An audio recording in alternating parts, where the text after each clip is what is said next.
afternoon. Welcome to today's webinar on renewable diesel. My name is Amy Toner, and I'm the Vice President Publishing and Digital Content at NATSO, and it's my pleasure to welcome everyone to this webinar.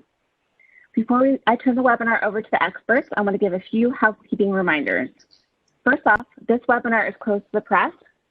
If you're a press and you're on now, we ask that you hop off. The webinar will be recorded. Everyone's lines are muted, but we do welcome questions. Please drop them in the Q&A and we'll be sure to tackle them at the end.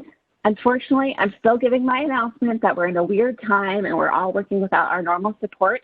So I've said my prayers to internet gods and hopefully everyone will be clear and my 6-year-old won't want a snack, but if anything goes awry, just know that we're doing our best. Now it is my pleasure to thank EcoEngineers for being a member of NATSO and for being an expert today, and to turn it over to Ginger. All yours, Ginger.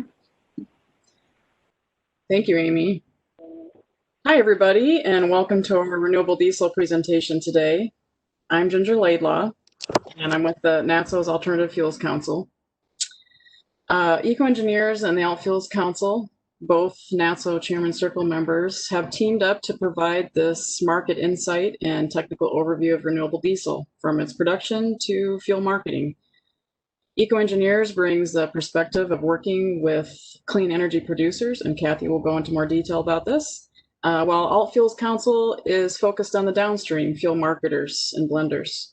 A little bit about us. So we provide services mostly to the downstream parties for transportation heating oil industry.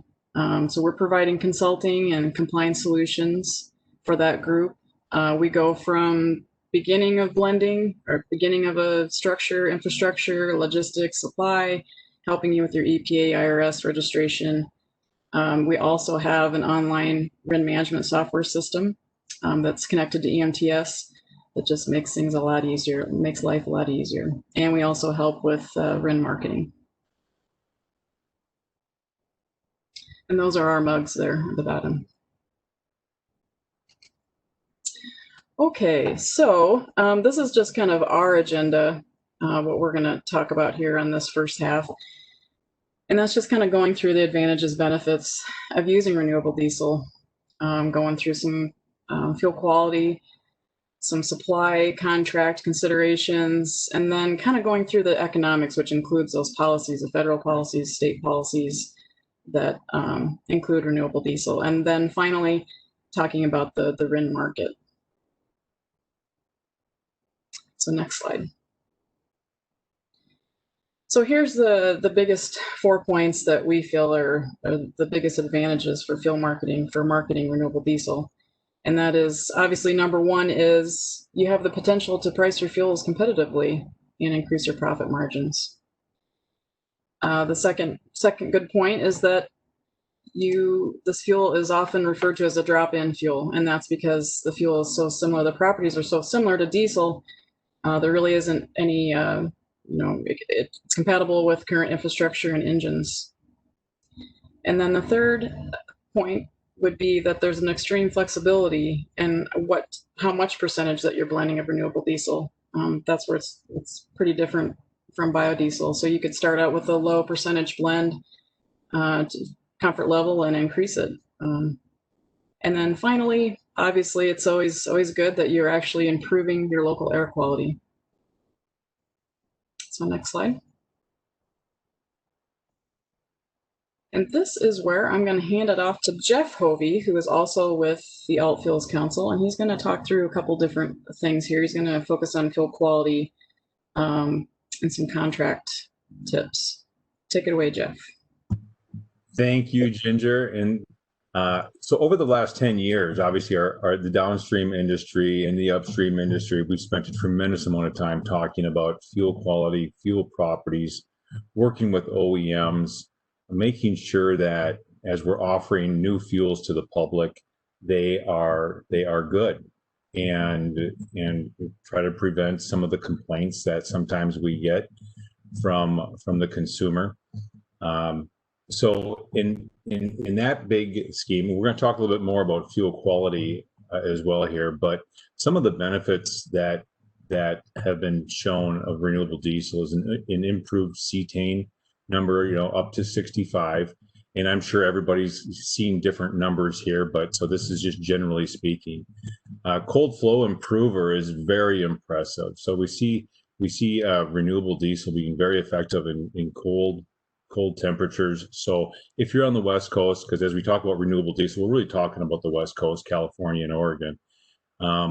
If you are a travel center owner, for example, and your clients are going to be traveling cross country, up in the mountains, it's a very good product.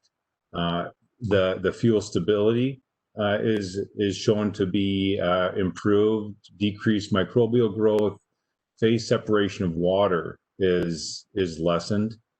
And then, of course, we get a reduced GHG, greenhouse gas emissions, and criteria pollutants from renewable diesel as well.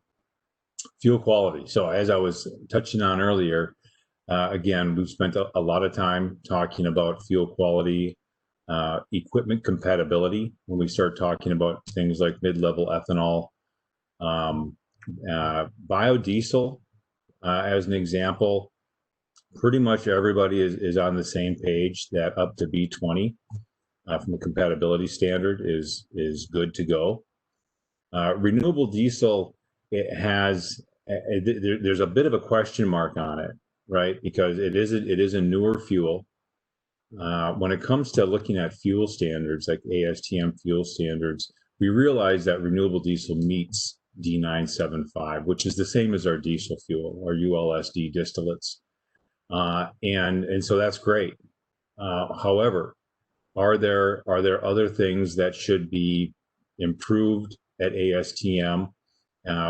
Industry has been talking about this for a number of years. Do we need to update the ASTM D975 standard? So you're probably going to hear a lot more about that as time goes on. But the only thing that I've heard come out of renewable diesel that is, and very, very rarely, is if the renewable diesel is produced and it's not fully isomerized. If it doesn't go through the full isomerization process, say that word several times in a row, then the fuel quality could be impaired. So again, it's very rare. But when we look at ASTM standards, obviously there is no test method to determine this. So one of the things that we're hoping for in the future is to really kind of drill down on how do we test renewable diesel.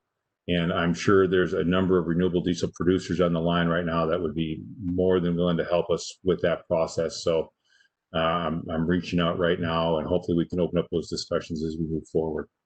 Again, other than that, fantastic fuel. Biodiesel, again, which we've talked about over the years. We've talked about cold flow properties. We've talked about glycerin content, microbial content, and a lot of these things are also seen in our straight diesel fuel. However, they are two different products. They have two different standards. So what we've done in the past, we've created a fuel quality plan with some kind of do's and don'ts in there. And if anybody's interested in that, you can go to the NATSO Alt Fuels link and pull up a copy of that. It's free for everybody.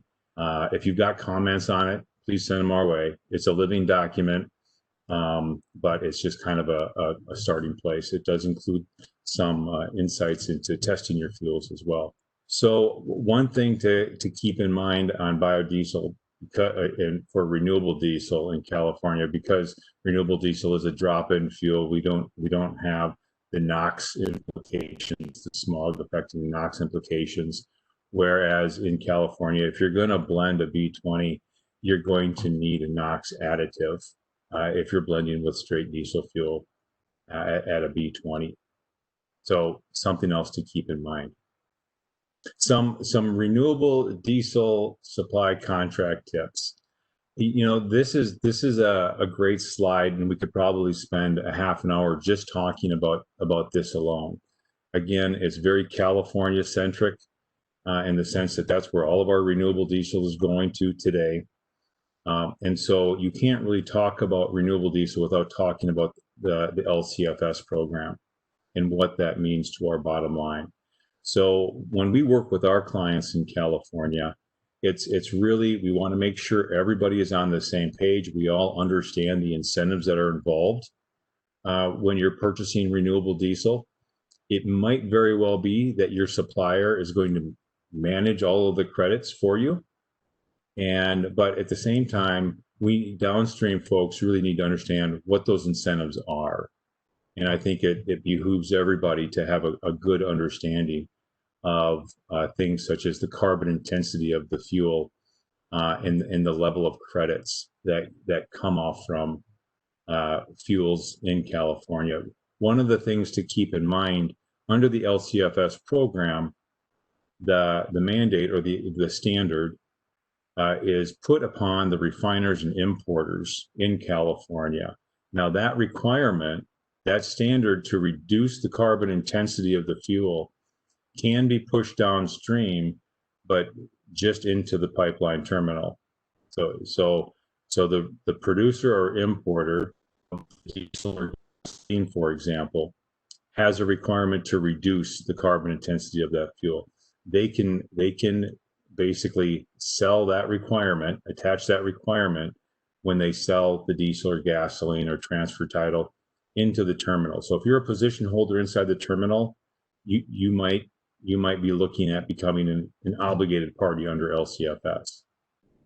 The upside to the scenario and the regs under LCFS is that if you're a downstream blender, that obligation on the gasoline and diesel fuel cannot be transferred beyond the terminal. However, if you're a discretionary blender and you're bringing in renewable diesel, biodiesel, ethanol, and blending downstream and taking that lower carbon intensity fuel and blending it, you can take those credits if both parties agree to it. And at the end of the day, you're basically always long credits under LCFS. So it's something to keep in mind when we get into it. So with renewable diesel, it can come with RIN credits. So typically up to 1.75 RINs per gallon on most renewable diesel. It does have the blender's tax credit, $1 per gallon, which is exempt from income tax. Really, really nice deal. And then, of course, like we discussed, the LCFS credits. We'll talk a little bit more about what those credits mean and how we can kind of visualize the value add to those gallons towards the end of the presentation. And Ginger, would you like to take this one? Sure. So like Jeff said, we like take one of these slides and spend a whole half hour on each of these, but we just don't have that. We're just not focused on that for this presentation. So I'm just going to touch real high level on the RFS, Renewable Fuel Standard, which Jeff has already kind of spoken to some of these points here. But basically, so the Renewable Fuel Standard, under the Renewable Fuel Standard, the renewable diesel is considered an advanced biofuel, so a D5. It gets that D5 D code, and those D codes and the ratios are assigned based on the greenhouse emission calculations. So renewable diesel is usually at can go up to a 1.75 versus biodiesel, which is at a 1.5.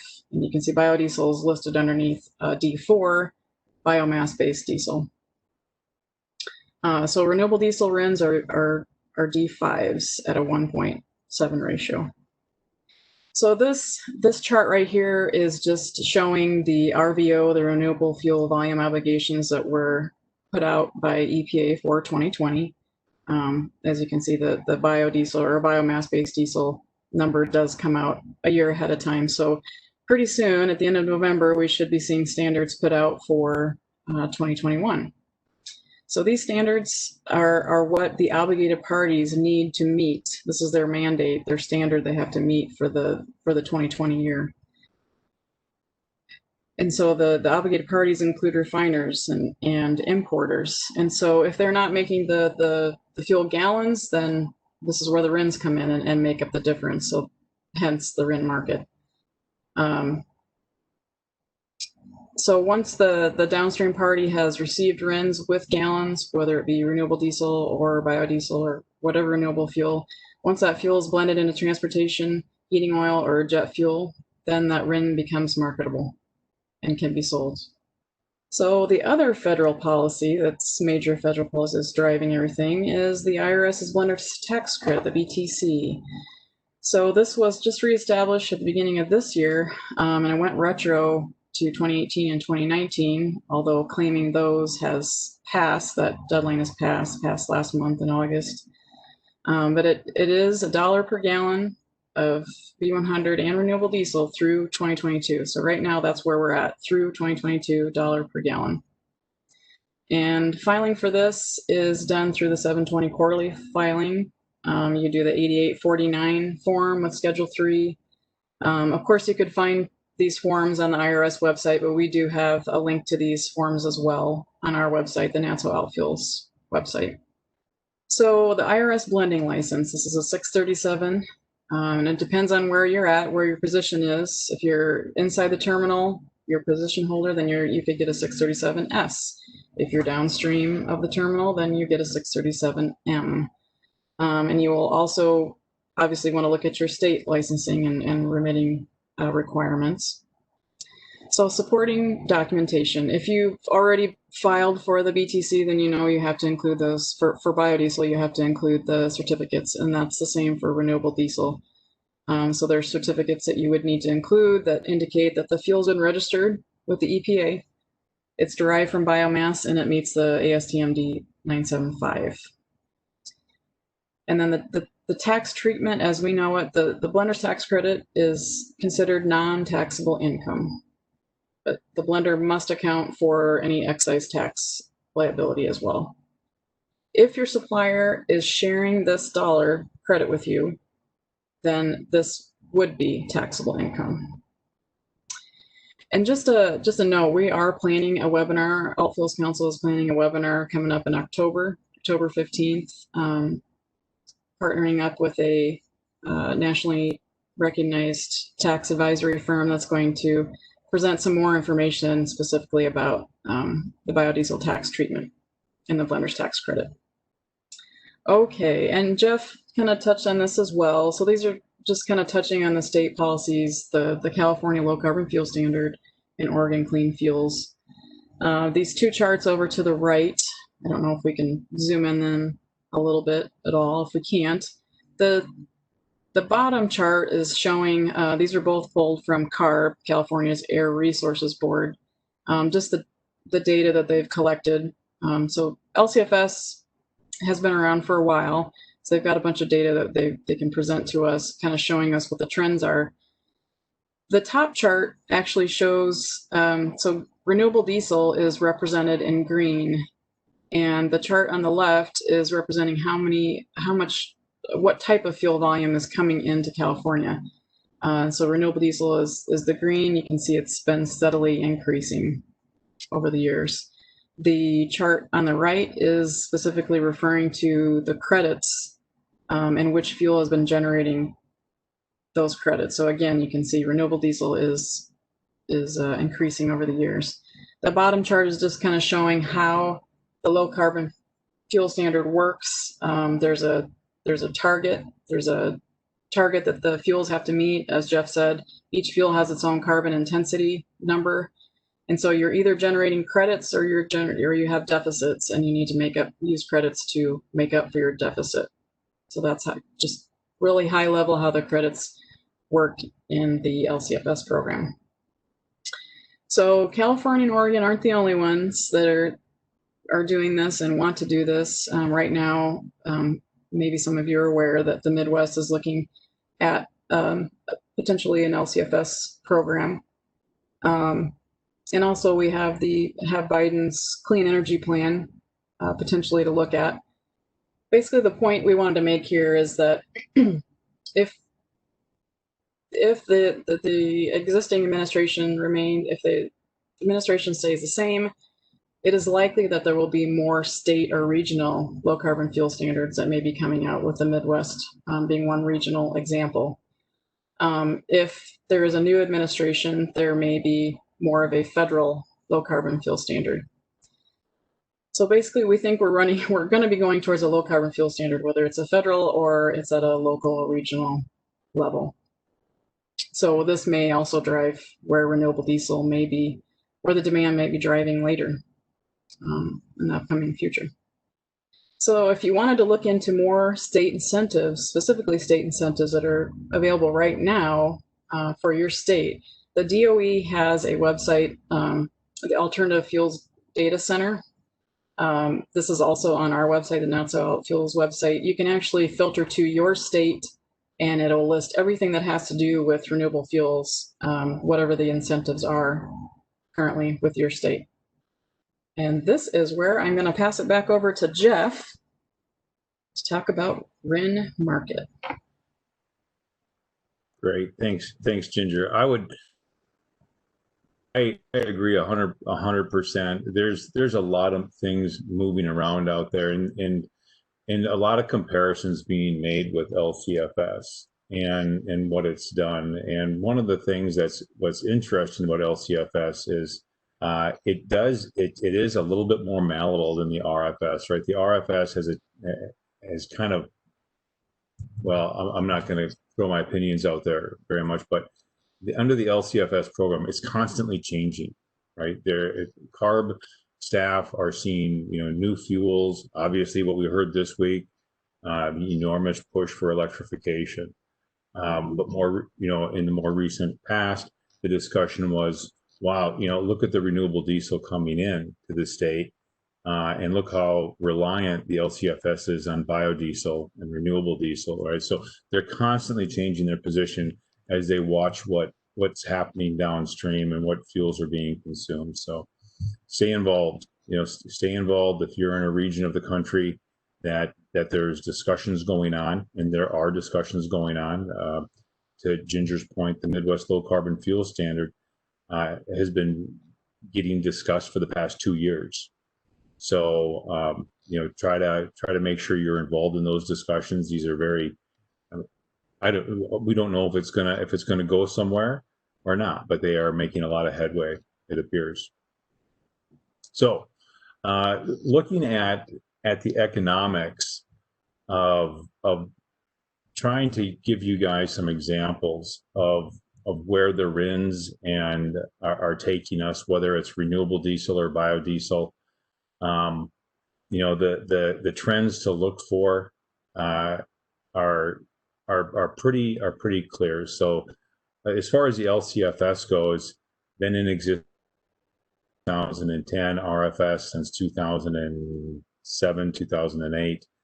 So we track these RIN values. We have them going back to 2010, and so as we chart them out, we try to keep an eye on again, there is no crystal ball here. And the funny thing about RFS, RINs, and even LCFS credits is they are very subject to policy discussions, policy rumors, and it's very frustrating to try to track this. So we're just going to step through some of the things that we've seen. There's obviously an upward trend going on right now. And typically one pushes or pulls the other. So as our D4 or D5 RINs start to push up, they're going to pull the D6 RINs up with them. And likewise, if there's a dip, it's because that there is some speculation going on demand or supply. So let's take a look at those, some of the things we've seen since the beginning of the year that's created some of this craziness. So early in the year, I would say pre-pandemic, we know we had the 10th Circuit Court ruled against the EPA's handling of small refinery exemptions, which have recently seen up to like 94 of these being filed.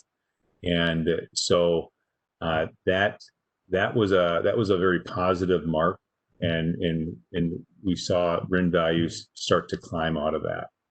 On March 4th, the White House began talking about appealing the 10th Circuit Court ruling, and we saw this dive in RIN values. And again, we also start seeing the impacts of COVID-19 and a general lack of demand. So as these discussions on small refinery exemptions continued, we saw 52 new gap year SRE petitions get filed, and there's a number of reasons for that, right? Some folks, they wanted to get their place in the pool in the event that they may get one in the future, or so we just saw this huge flood of small refinery exemptions get filed at the EPA, and again, kind of wreaking havoc on the RIN market itself. And this is all with the 10th Circuit Court ruling standing. So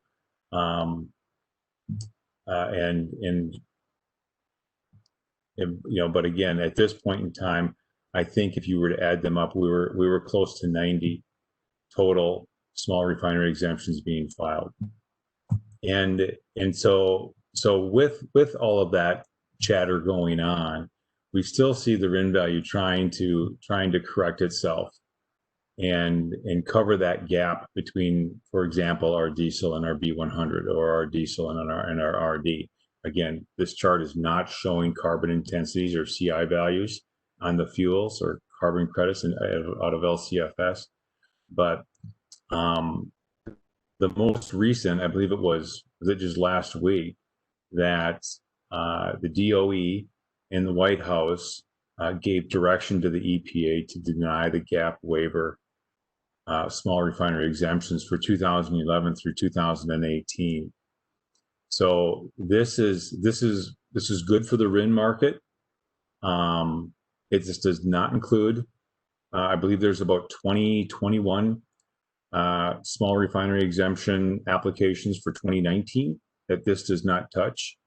So, however, it was enough of a discussion. EPA did post a note saying that this is indeed what they are doing. They are going to deny the gap year waivers for 2011 to 2018. So that appears that is definitely going to happen. Again, 2019 is still up in the air, and we're waiting to see what happens on that. One more thing here, obviously what we're seeing now is a very close relationship between our D4 and our D5 RINs. Again, as Ginger said, our D4s are our biomass-based diesel, our D5s are typically renewable diesel. There is some renewable diesel out there that's D4, but there is very little to no gap between the two now. I'm not going to speculate on what's going on with ethanol. That's not what this presentation is about. So, and I try not to speculate. Again, when we talk about renewable diesel, we have to talk about LCFS incentives. I think it's very important that we all understand what those incentives mean. It is not nearly as clear as the RFS, where we've got 4 buckets of RIN credits, 4 different types of fuels that we are tracking. Under LCFS, we have multiple pathways that are registered with CARB, and each one might have its own carbon intensity value. So when this kind of gets back to when you're purchasing renewable diesel, the first question you have to ask your supplier is, what's the carbon intensity of the renewable diesel? Actually, let me take that back. The first question you have to ask the supplier is, are you willing to transfer the obligation or the carbon credits with the renewable diesel when I purchase it? So if the answer is yes, then the next question is, okay, what's the value of that? Some alternative fuels might very well have a higher carbon intensity value of, say, 70, 71, 72, whereas renewable diesel might be as low as, between 15 and 30. So obviously the goal under LCFS is to bring in the lowest carbon intense fuel as possible. That is going to generate the majority of your credits. So one of the things, and I realized that CARB had on their website this calculator, and I'm not sure if it's still there, but we do have a copy of it on our website. We worked with them to get it onto our website. So it's kind of a plug and chug type tool. And that is, I realize I'm pointing my mouse and you can't see where my mouse is pointing right now, but it's the table on the left. And so in this table, you can put in what your supplier's carbon intensity is and what the current value is. And then that will tell you what that value add is on a per gallon basis. So if you were to get that credit today and sell that credit today, that would be the value of that credit. So we've got another slide we'll look at in a second here to try to take a look at the LCFS credit market and what that means. So if you're in California or Oregon and you're under those programs and you're working with renewable diesel, there is that opportunity for your supplier to pass down those credits, and it's worthwhile asking when you're looking at locking in some supply. The calculator on the right is really an example of calculating the biodiesel incentive. So in this case, again, this calculator is on our website. It's free to use for anybody, but it's basically plugging in your equivalence value. So again, as Ginger said, for a gallon of biodiesel, you're getting 1.5 RINs per gallon. So you get 1.5 RINs per gallon. The current RIN value is 82 cents, which is the best we've seen in quite some time, by the way. You're looking at what's your diesel, your ULSD price versus your in this instance, it's a B99 with RINs price. And in this example, we're assuming we're blending a B20. Also in this assumption, in this example, we're saying that the biodiesel credit is being taken by so you are buying B99 with RINs attached. If you were buying B100 with RINs attached and claiming that dollar IRS blender's tax credit, then you could put in 1.0 here as the dollar amount that you're going to be filing for. Again, tax exempt, less the fuel's excise tax liability that's on that gallon. So I think Ginger and Stephen are going to get much more detailed into this during their biodiesel tax credit seminar that's coming up in October. So if you've got more interest in how to optimize that tax exempt status on these credits, that's the workshop that you certainly want to attend. So in this example, we're looking at our B20 blend is just over 3.5 cent improvement on your margin compared to your straight ULSD. That's what this calculator is telling you.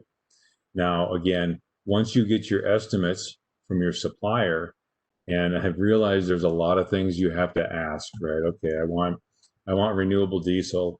I want the RIN credit. I want the LCFS credit.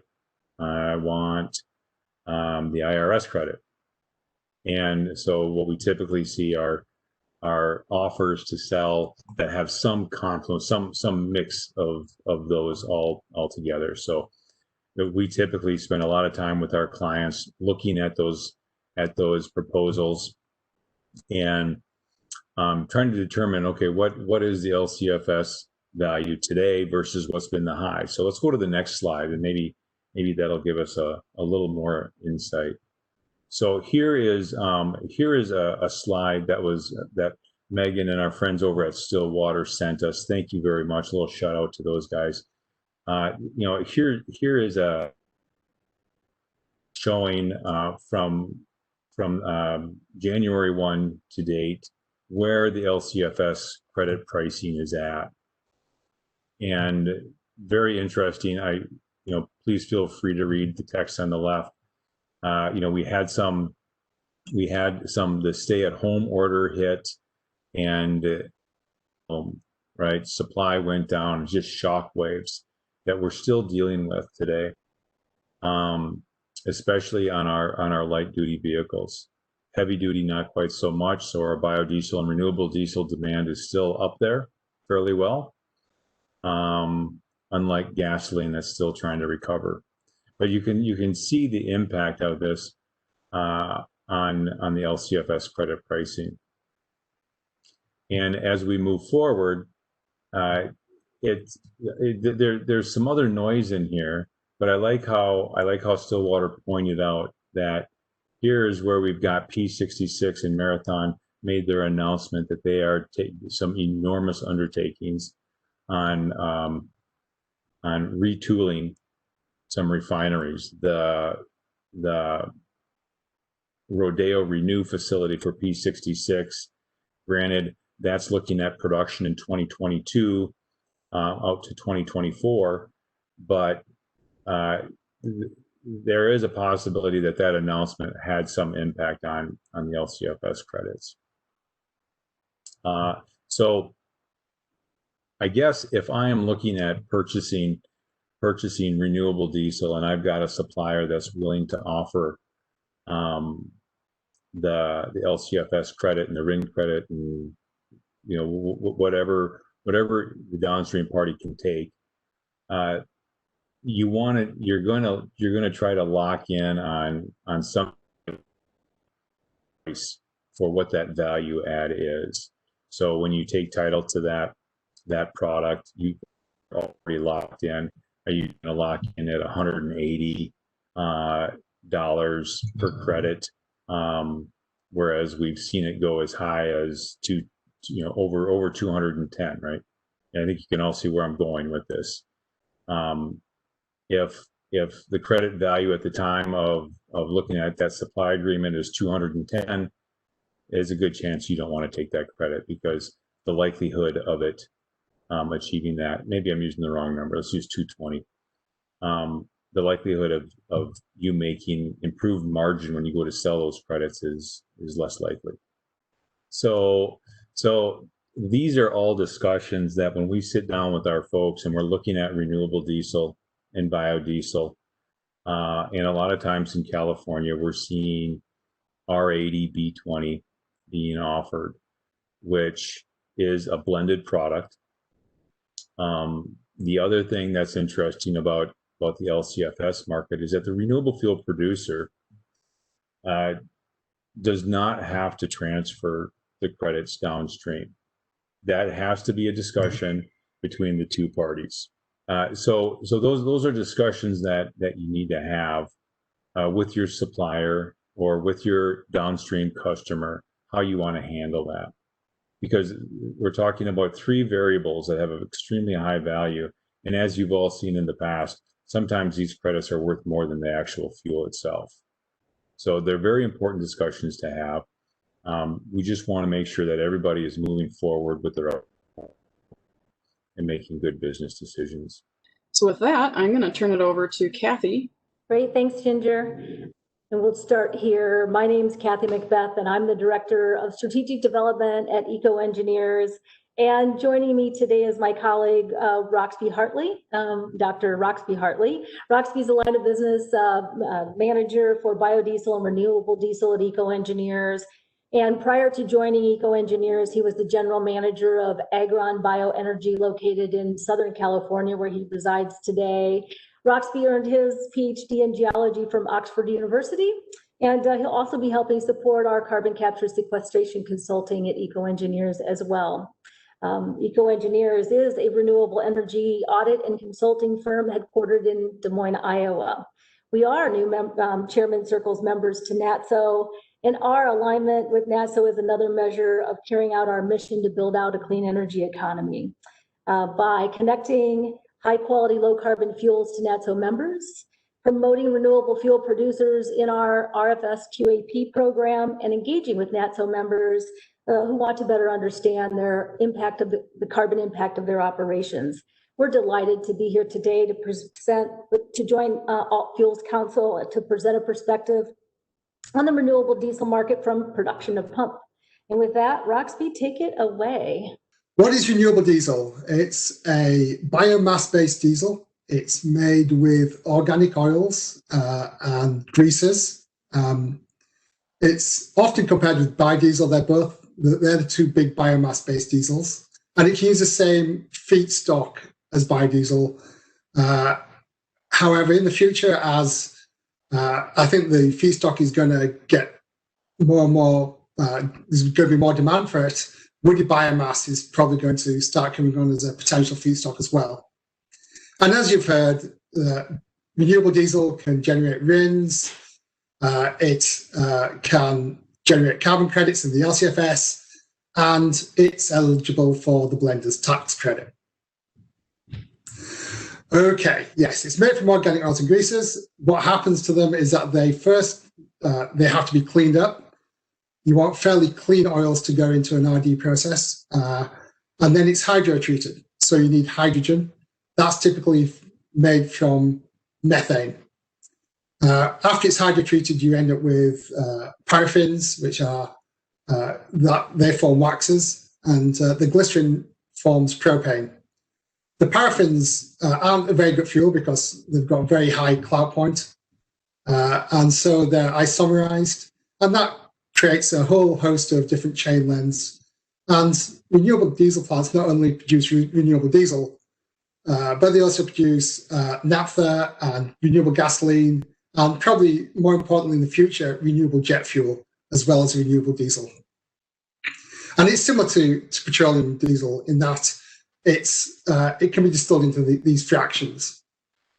The other process that's happening right now, there are two pathways into California for it, is co-processing, and both BP at Cherry Point and Kern Oil Refining have co-processing pathways, and they have to take a D5 RIN. It's not hydrotreating and it's not transesterification. Okay, next slide, please. The advantage that renewable diesel has is it's a drop-in fuel. It's pretty hard to tell it from petroleum diesel. The most reliable way is to actually carbon date the fuel so you can see what age the biomass was that went into it.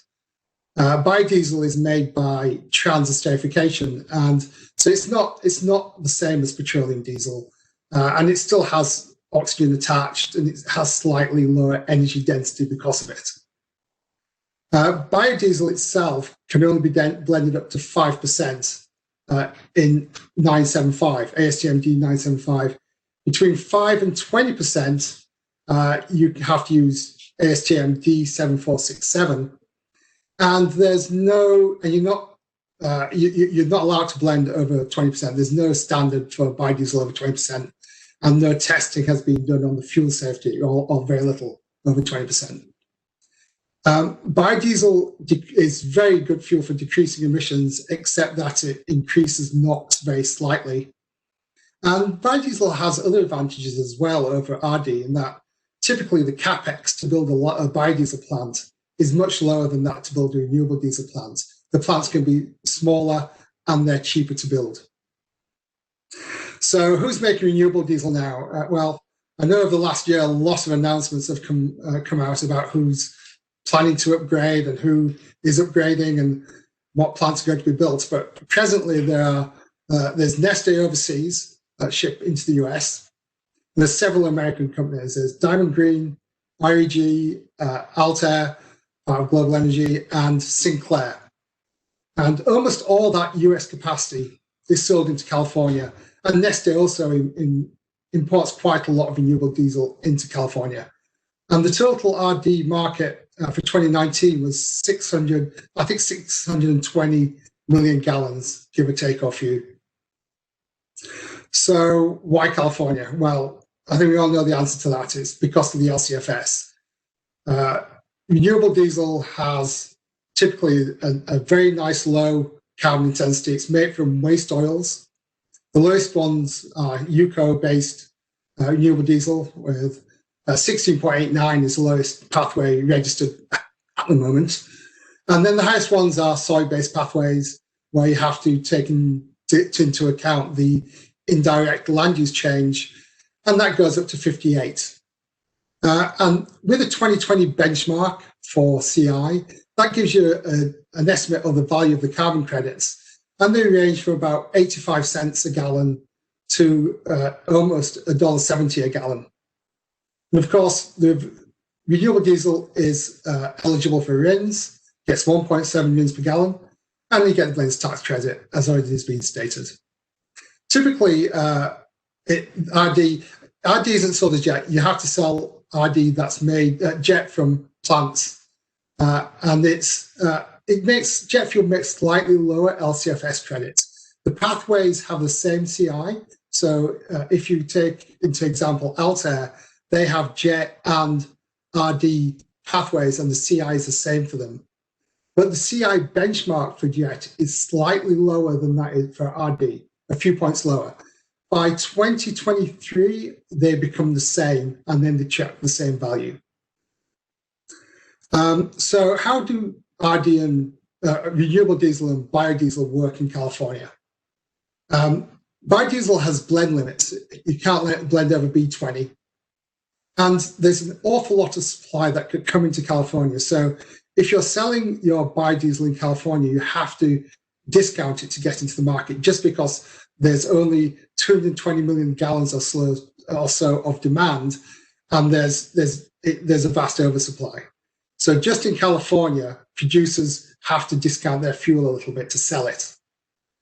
And biodiesel, because of the small increase in criteria emissions of NOx, even though it's really good at reducing all the other emissions, you have to add an additive, and that additive, I think, it depends on the cetane content and the time of the year, and it should sunset in 2023, so it will be no longer required after 2023, depending on how quickly engines are replaced in California.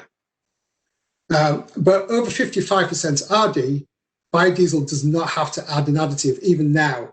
So mixing your RD, blending your RD with renewable diesel and biodiesel is obviously a good thing to do if you don't have to add the additive.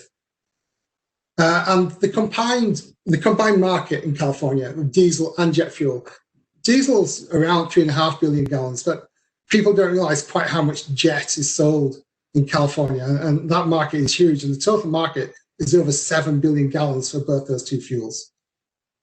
So the opportunity in California, well, the opportunity is in California for the LCFS for renewable diesel, and it's a very attractive opportunity. There's a lot of renewable diesel plants made, and perhaps the best way to sell renewable diesel is if you're blending it with a percentage of biodiesel, because the biodiesel, because of the oversupply, allows you to make more money per gallon than if you're just selling RD alone.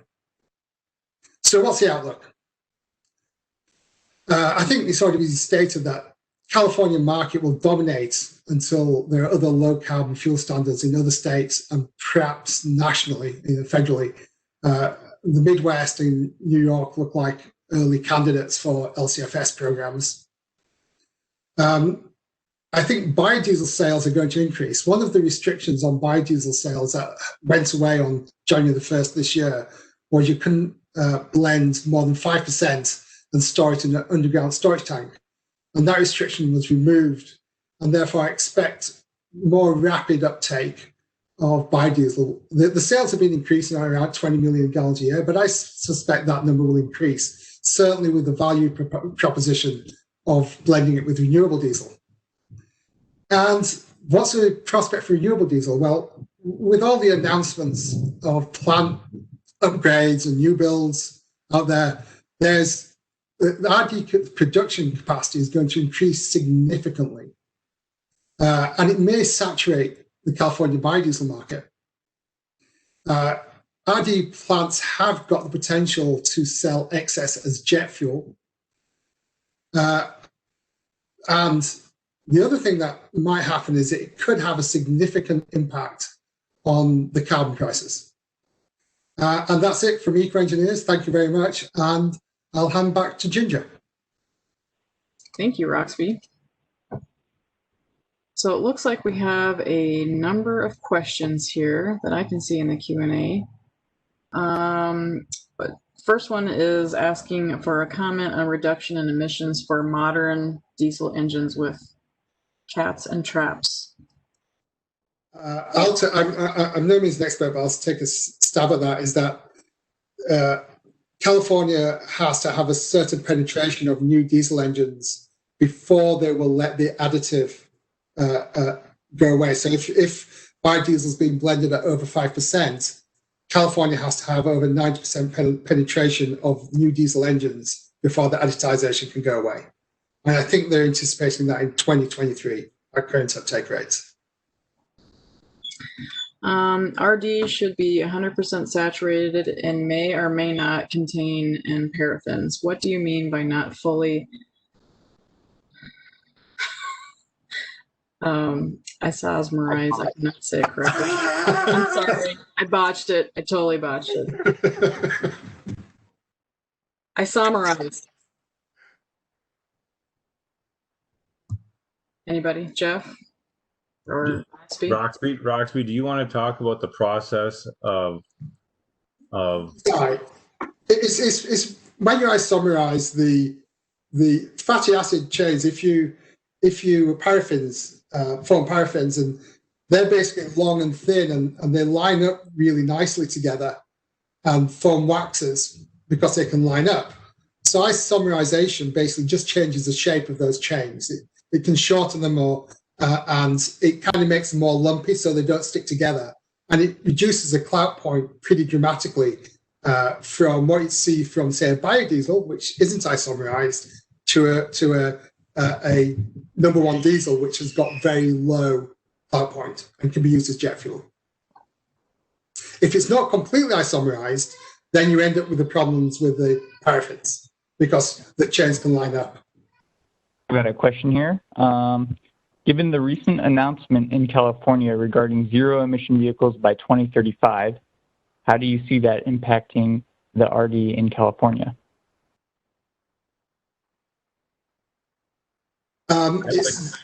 Sorry, go ahead.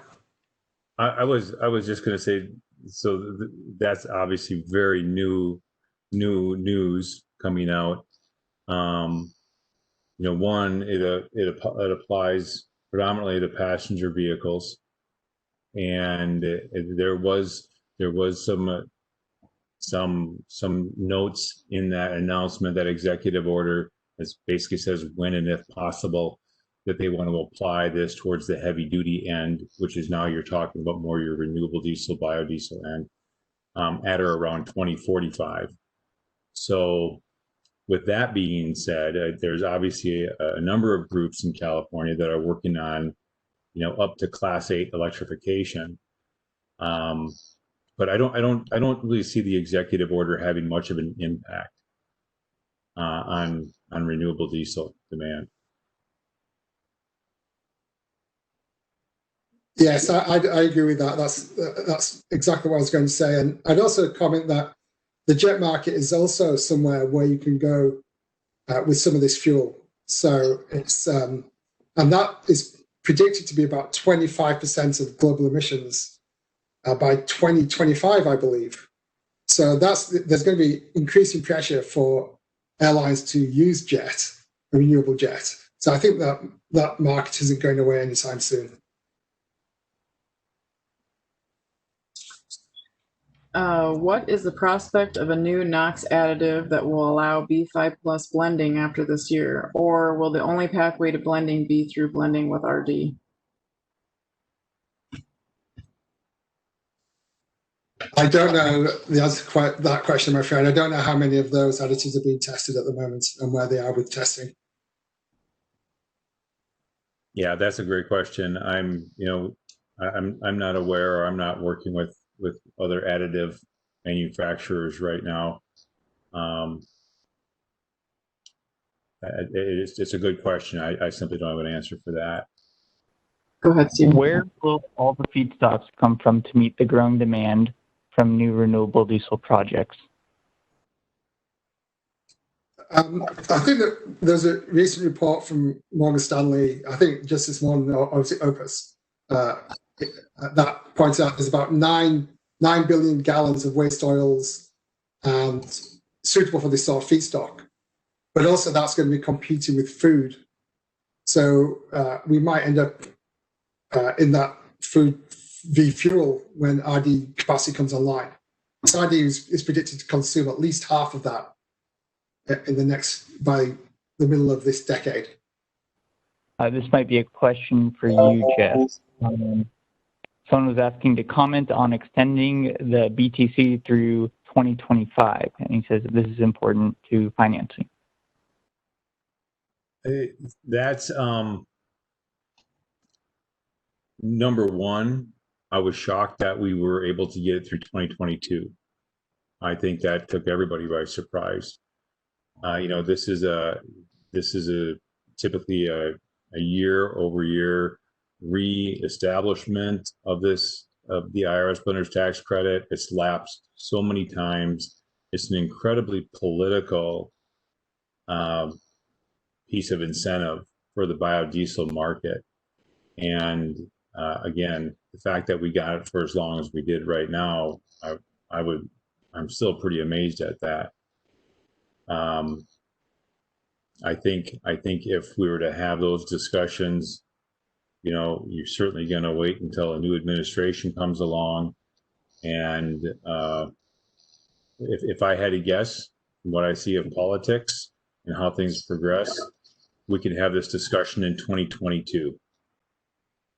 But other than that, it's not going to get picked up by any policymakers until they absolutely have to. Jeff, this might be a good question for you as well. Is there anywhere that someone could look on the emission measurements for use of biodiesel and renewable diesel in engines, like a blend of the two? So what the net emissions are on an R80B20? Is that kind of the question? Versus them by themselves? I think that's what the first part of their question is: modern diesel engines have such low emissions. Can you cite what data exists on the emissions measurements from use of both biodiesel and renewable diesel in diesel engines? Yeah, I mean, that's a great question. First, we have to define which emissions we're talking about, right? Are we talking about greenhouse gas emissions, or are we talking about our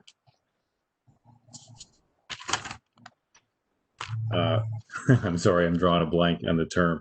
So criteria emissions. Thank you, Roxby. Geez, I don't know what just happened there. So are we talking about GHG emissions or criteria emissions? Criteria emissions today are extremely low. They're almost not discussed anymore. I mean, we certainly do have to keep discussing them. I know we're working with the EPA and DOE on both of those right now. Trying to discuss which policies are most impactful on both. And but as far as raw data on that, I haven't seen it yet. I would probably want to have a chance to dig into some of the DOE literature, NREL, Argonne, see what they have to offer, if they have any emissions testing. So again, right now, the big focus, of course, is GHG emissions. CO2, NOx, particulates are the primary three that we've been studying. And I think we're going to see a lot more information on that. How we, which model is used is also another big question, right? Right now, we're, GREET 2.0 is the primary model on total emissions. And of course, that's encompassing more than just tailpipe. But and I do think that's the direction things are going. Not so much tailpipe emissions, but total, including land use, etc. So I don't have that information off the top of my head, but I'm sure we could dig into it. Thank you.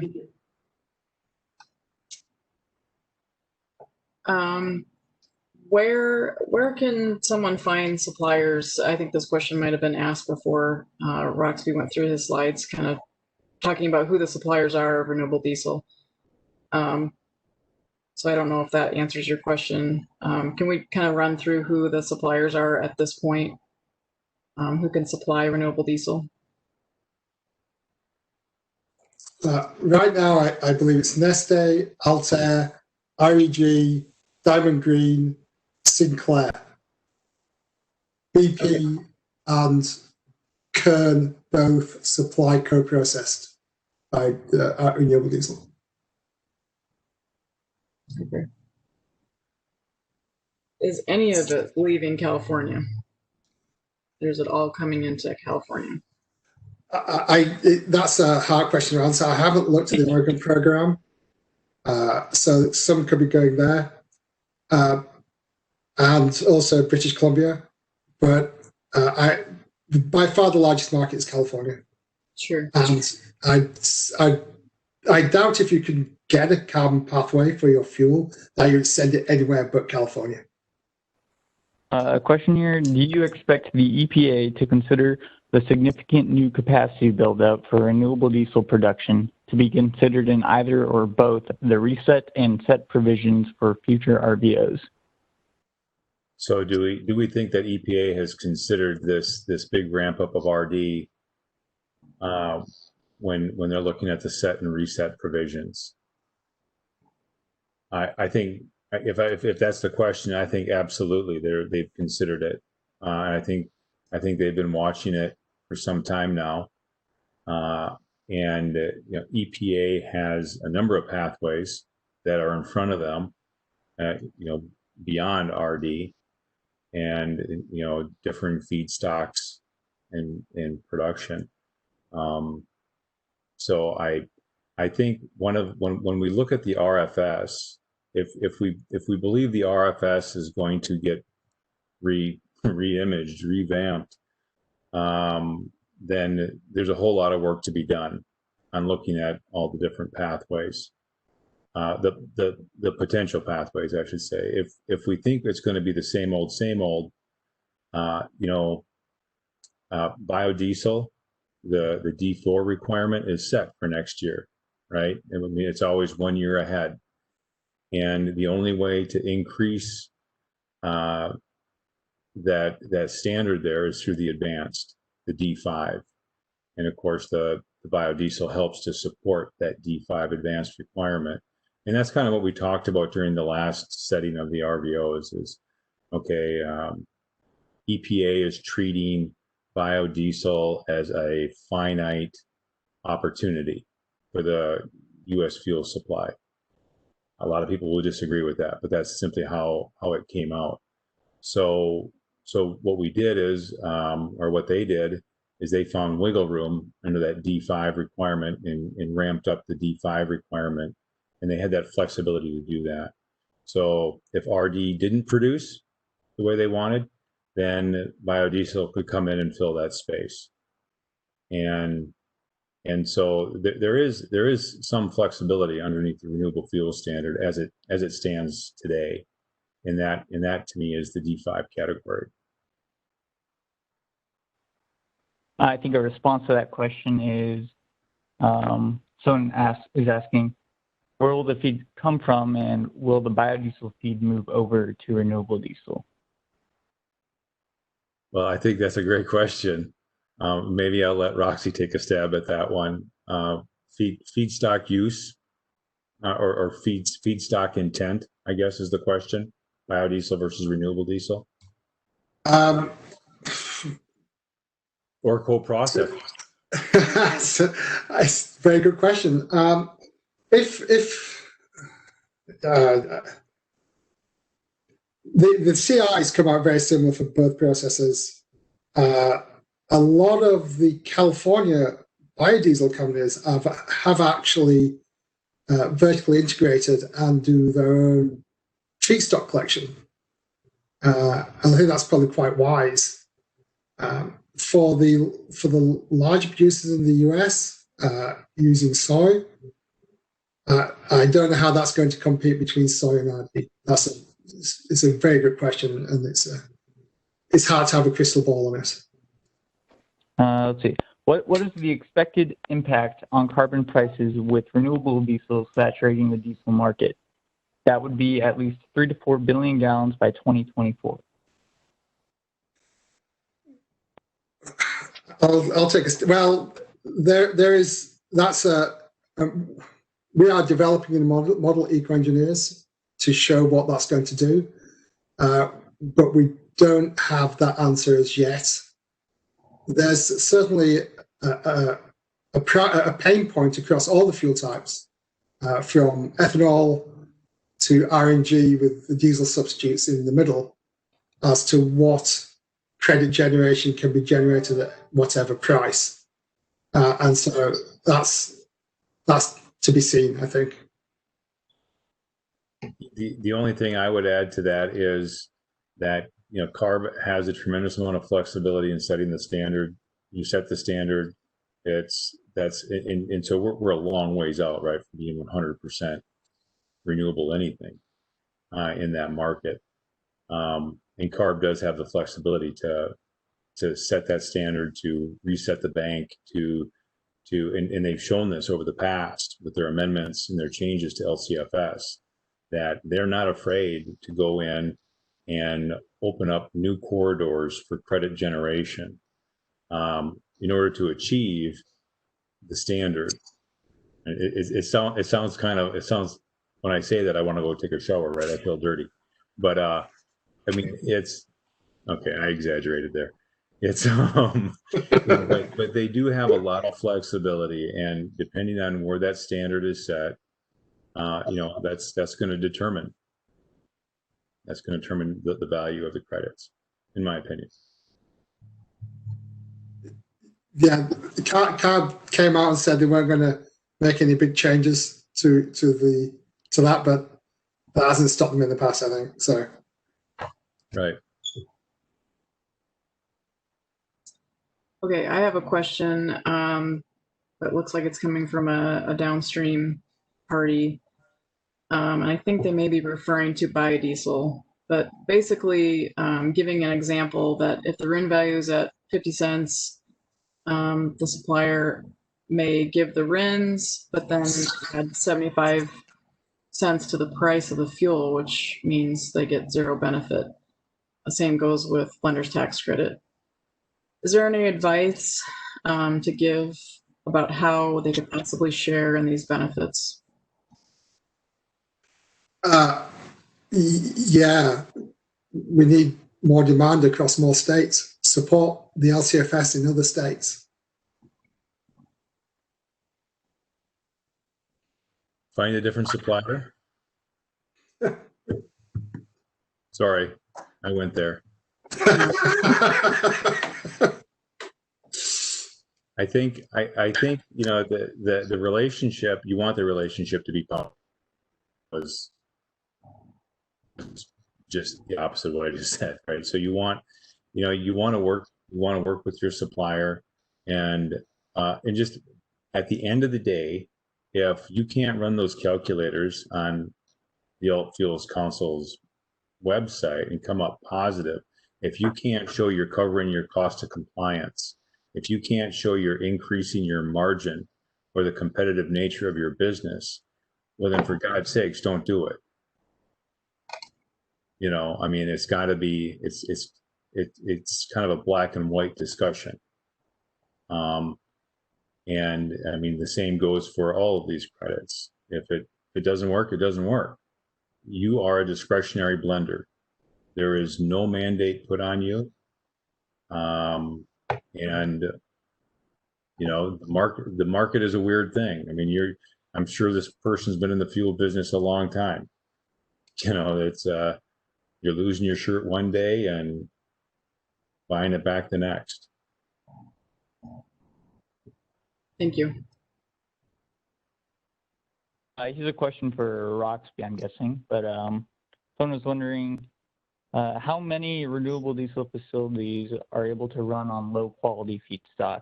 And as an example, like brown grease or soy soap stocks. If so, do you have like a rough percentage of how many facilities will do that? I don't, and that depends on, I guess, right now there are no very low quality feedstocks pathways for California. There's only two UCO pathways, or perhaps three UCO pathways. There's a number of tallow pathways and there's a few soy pathways. But there's nothing for things like brown grease as yet. And really, that's just how much pre-treatment is worth doing, and what's the volume. Is it worth it for the volume of those feedstocks that you can obtain? Thank you so much to everyone who logged in.